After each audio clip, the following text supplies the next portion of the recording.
everybody, welcome back to the next part in my dialing in series for our Line 6 Helix. Today I am taking a look at another modulation effect. Last episode I talked about dialing in the chorus effect, and this time I want to talk about probably what is my favorite effect and has been for a long time. And it might surprise some folks, but it's the tremolo effect, which I find can be a very flexible effect and give us a lot of great sounds that will work in a mix and in a production, whether live or in the studio. And I find it can just add a really beautiful texture to clean and distorted guitars and be used to create some really interesting kind of maybe rhythmic possibilities that we wouldn't have thought of. So again, like I said before, the key to being able to dial these effects in is understanding what they're doing and understanding what the different parameters do. And once we know that, we can then tailor it to our needs. So again, I'm not necessarily dialing in the tremolo to sound how I like it, because that would maybe not be useful for some other folks. And I'm going to dial a tremolo in possibly 10 different ways depending on how I'm using it or the production I'm using it for, or if I want it as a subtle effect or if I want it as more the main part of the sound, right? So there's no real way to say, hey, a tremolo has to be dialed in like this. Everybody must use it like this. It's the only right way. No, of course not. So I'm just going to go over the parameters and give you some of the examples of the different, subtle to more overt settings we can have, and just go through an understanding of how these work. And then you'll hopefully be more successful at being able to quickly and efficiently dialing your own tremolo effect. Let's go over to HX Edit and take a look. So all I've done here is I've taken my normal template, got rid of the delay because I'm not worried about delay right now. We can pretty much ignore all this stuff down here. And I threw in an Interstate Z amp model, set it fairly clean. And I threw on the tremolo / auto pan effect that we get with our Helix. Okay. Just a quick word about stereo or mono on this. If we look, we have speed, intensity, wave shape, duty cycle, spread, level. There's 6 parameters here. And if we switch over to mono, all that happens is we go down to 5. We simply lose the spread control. Much like I talked about the spread control in talking about the transistor tape dialing in and the chorus. Okay, we'll talk about it again here, but there's really the only difference between the stereo and the mono is the spread effect, okay? And we'll talk about why. So for that reason, I'm going to just deal with the stereo effect, okay? You can use the mono, you're just ignoring the spread feature. Everything's going to sound straight up the middle. And again, having said, I said this before in another video, just because we're using a stereo block doesn't mean it is set up to sound like it's in stereo, okay? And that spread control is going to be key to that, and we'll talk about that in a second. So, first of all, what is a tremolo? Okay, well again, it's a modulation effect. So what we have is a low frequency oscillator controlling a parameter at a various speed and depth.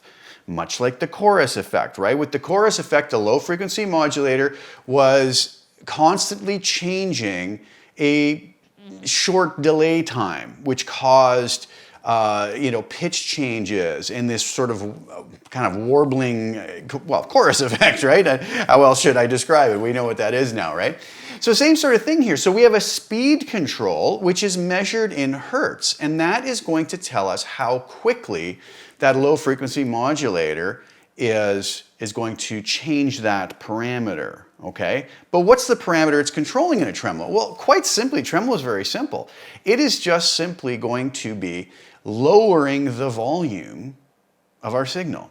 So it starts at a base, level of volume that we have, and then it's periodically going to dip the volume back. The rate is going to tell us how quickly it dips down and comes back up. So one cycle through, okay? So it's measured in hertz, and at 0 hertz, it would be a very slow, long cycle. And if we move up to the higher setting of 15 hertz, it's going to move much quicker, okay? So the cycles of it going through its full modulation course, let's call it, is going to be much shorter at a higher setting. Now, I actually like to set that at musical note values.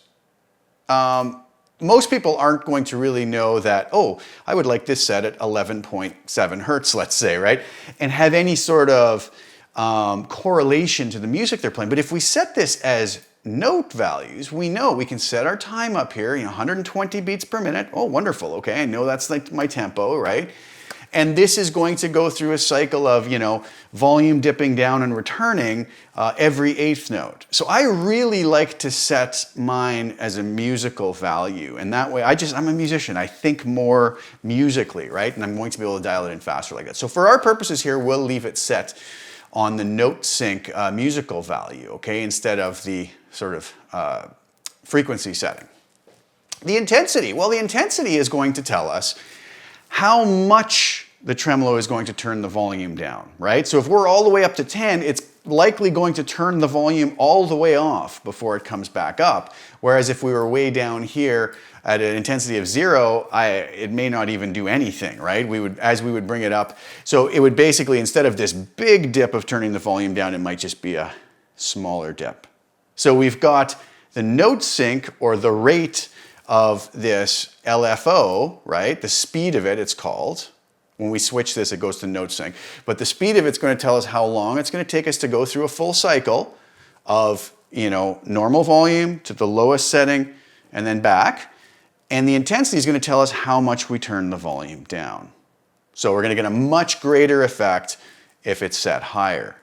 The wave shape is much like when I was talking about the chorus. We have this cycle happening of where the volume's going down, but what shape is it going to go down in, right? We could have saw up, which is going to basically be like a saw, like a jagged kind of straight down and then shooting back up. We could have a saw down, which would be kind of the same sort of thing. I'm not sure exactly with this one if the saw up would be, I'm thinking it would be this way, versus this way. But again, you just want to use your ears with this. A triangle would be more just like this shape, right? Sine would be a very smooth kind of a waveform. Inverse sine would be the reverse of that. Random, we have square as well, which is going to, and that's a very useful one. I really like square. I'm going to leave it set there for now. But so we want to use our ears, but that's going to change the shape of the waveform of the low frequency oscillator, controlling our volume dips essentially. The duty cycle is interesting. That is going to tell us within one of these cycles how long the sound is going to stay sort of turned off, let's say, or at its lowest setting versus its highest setting. So if we want maybe it to be, let's say we had it very intense and it's turned right off, we want that off sound to be longer and we want the on sound to be shorter, or vice versa. We can do that with the duty cycle. So set at 50%, it means the off versus on sort of thing is going to be an equal amount of time. And it's very easy to demonstrate using the square wave, which I'll do in a second. The spread is going to be, like I said, how stereoized this is, okay? And it's going to, in the case of the tremolo, kind of bounce the effect back and forth between the left and right speakers to a degree depending on how heavy we have this set. Spread at 10 is going to be very dramatic effect versus 0 is just going to be mono. And the level control is just how much signal is coming back out of this on the other end, like every other level control and every other effects block that we have. Okay, so let's take a listen to this. Let's do this. Let's just go crazy here and we'll set the intensity very high so we get this kind of a...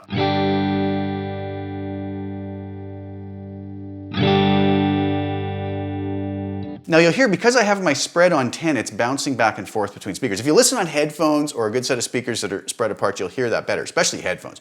Let's do this for now. Let's just take our spread down to 0. Very big difference, right? We're getting more of a, it's a totally mono effect now.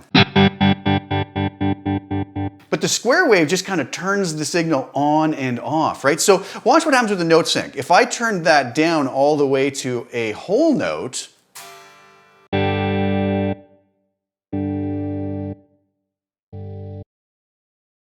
it's basically turned on for 2 beats, turned off for 2 beats, right? Okay, so that kind of shows you what that does. If I go to, say, a quarter note, it's going to turn on and off much faster. 8th note, 16th. So you see how many effects we can get just by using it that way.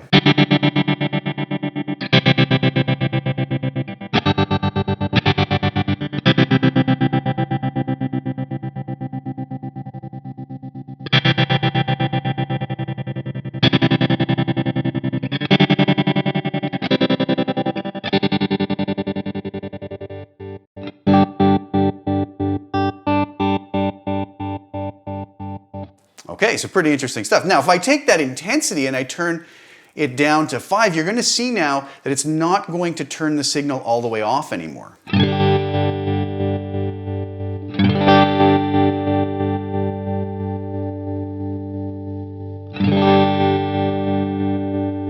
You see the dip of volume is much less now. It doesn't turn the signal all the way off, whereas at 10, it was literally turning that signal all the way off, as we can illustrate here.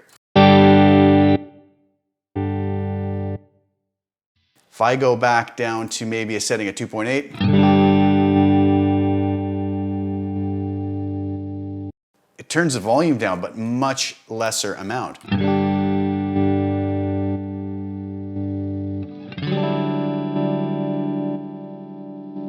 Right? Okay, so we kind of understand those parameters now. Now let's go to the wave shape. Let me turn this back up to 10 on intensity. And I'll maybe come up to something faster here.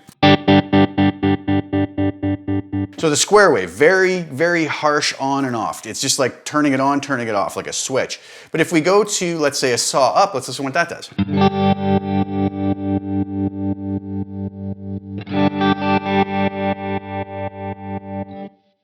Saw down.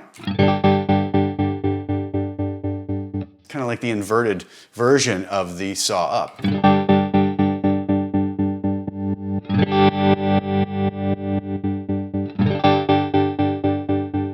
Okay, let's try triangle.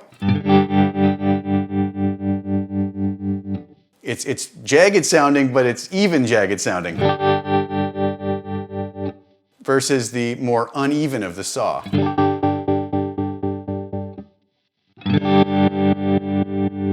Right? If we want something nice and smooth, a sine wave would work.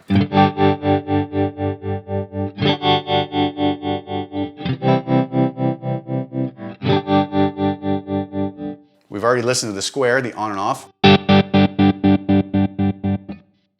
And then we also have a random setting, which is going to randomly choose between different wave shapes if we want to be kind of this type of person that just flies by the seat of our pants and gets something different each time. Okay, let's go back to square for a second, because I want to use that to illustrate. And I'm going to bring the note sync back to a whole note, keep the intensity on 10. The duty cycle, like I was saying, is now within our cycle that the low frequency modulator is creating, or low frequency oscillator is creating. How long do we want the on versus off in this case, right? So listen to this.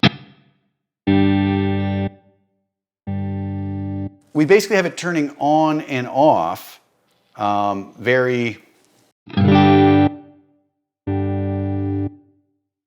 evenly. It's on for 2 beats, it's off for 2 beats. So if I take the duty cycle and turn it all the way up to 100%,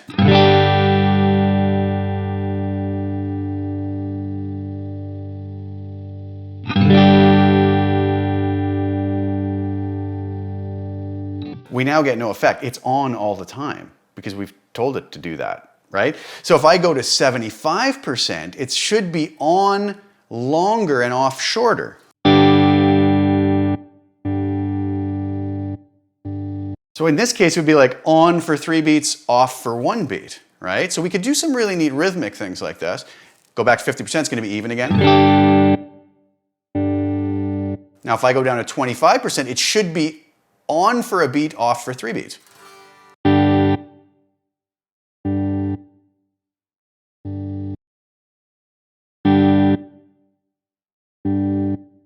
All right, and if I go down to 0, it just never comes on. Obviously, that's going to change depending on our intensity as well.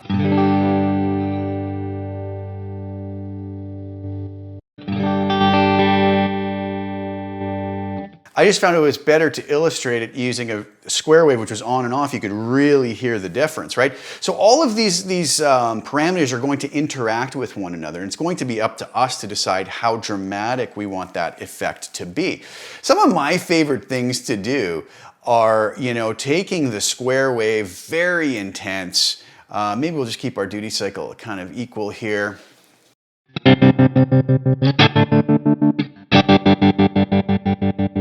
And allowing a real heavy pulsating rhythmic effect from the tremolo itself.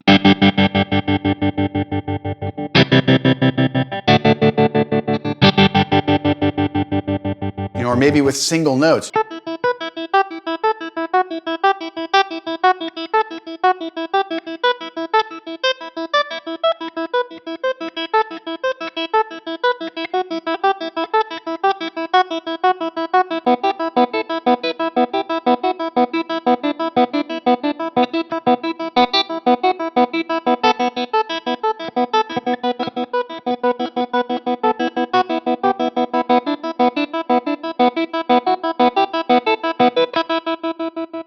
That type of thing, you can get some really, really interesting effects and kind of let the tremolo do the work for you, you know, rhythmically with the song. But it's very important to have it timed to the song.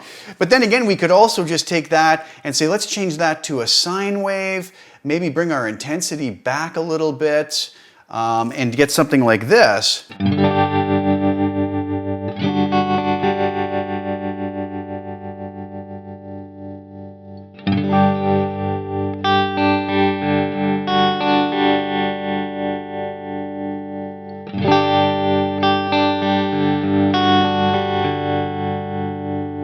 Much more subtle. Again, I would still time that to my song, but just something much more subtle.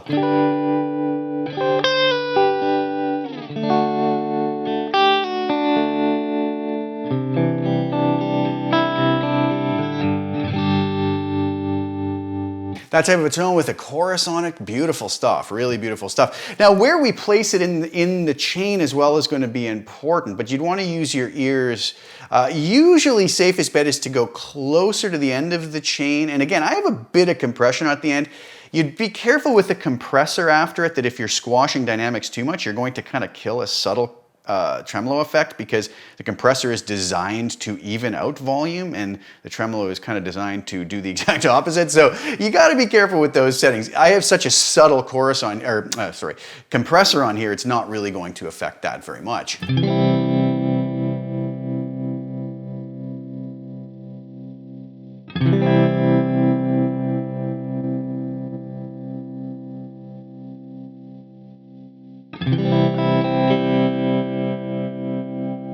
Change the rhythmic feel of it up a bit.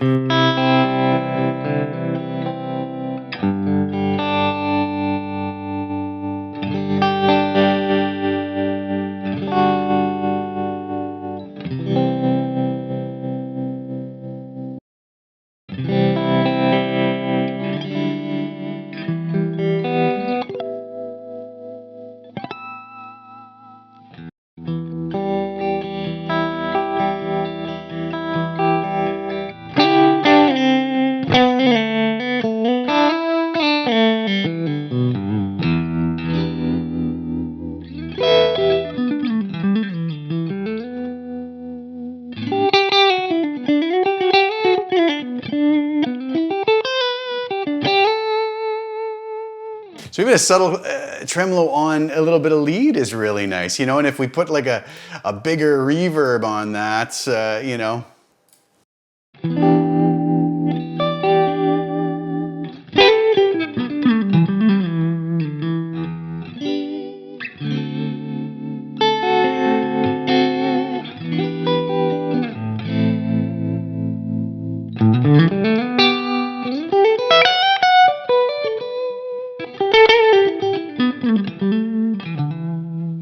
There can be a really nice effect there as well. So we can play around with those settings, and I think just the important thing is understanding what they all do.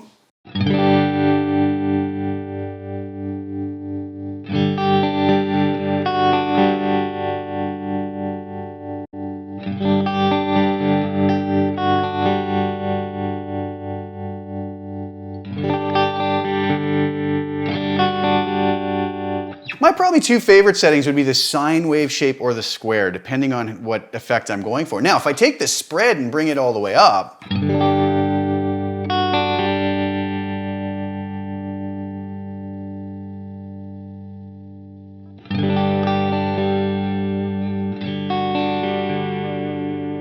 can see how it widens it out in the stereo spectrum, right?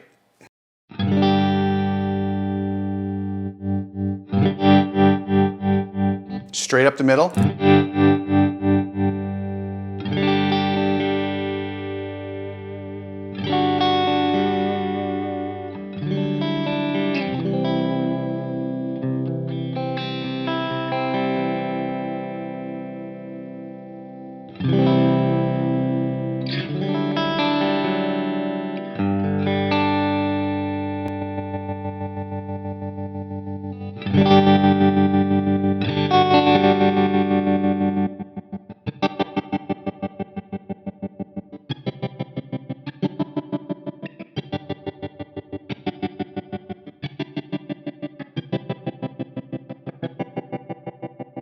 gives this real bouncing effect because now it's sharing these cycles between the speakers and giving it, stereoizing it like that. So is that helpful? I hope so, guys. I hope that actually helps you to kind of see what the parameters do. And now that we understand those, like I said, I can't tell you how to dial this in. It's going to depend on your personal preference, what production you're using it in, if you're using it more as a special effect or as just a subtle sweetener, you know. But now that we have an understanding of what all those parameters do, I think it can help us dramatically to be able to dial it in quicker and in a more efficient manner and probably get better end results for it, hopefully. Anyways, some of you guys, like I said, probably already knew this, and just, you know, it's fine. Just ignore it if you already did. But I hope for those folks who don't understand it, because I've had a lot of people ask me about doing these for the modulation effects just so they can understand them better. Like I said, understanding, having the knowledge of understanding of what these parameters do is really key to being able to get the most out of them and in a very quick, efficient manner, which is always important to me. I like to get things done quickly, you know, instead of spending hours to try to get to an end result. It's always nice to be able to get there in much less time. So thank you guys so much for tuning in. Please share the video for anybody you know that would enjoy it. Like the video, please. It always helps me out. And subscribe to the channel if you haven't already, and hit the little bell notification so you get notified when I put new videos out. I'll have plenty more to come. Thank you guys so much for tuning in. I really appreciate it. Thanks so much for your time and your support.